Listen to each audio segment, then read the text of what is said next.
There, El Mesa Mucho, the home of the giant bird. Did I ever tell you about the time I was held captive? No, Commander, but I really must be going. I must be going too. I'll tell you on the way. I'd been flying over desert country when suddenly my engine stopped. Quickly, I bailed out. I landed in a huge bird's nest.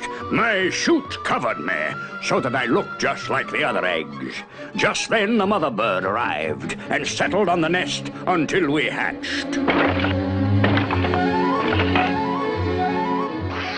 After the first shock, she treated me as one of her own. When it came time to fly, she pushed Alice, Jeffrey, and Seymour out of the nest.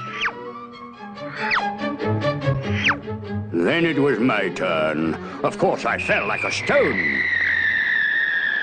Good heavens, Commander, what happened? Oh, Mother caught me. She tried again and again, but finally gave up and left me in the nest. I became her favorite. How did you ever manage to escape? Well, didn't exactly. Can I give you a lift? No, thanks, Commander. I've got to be... I say, Commander...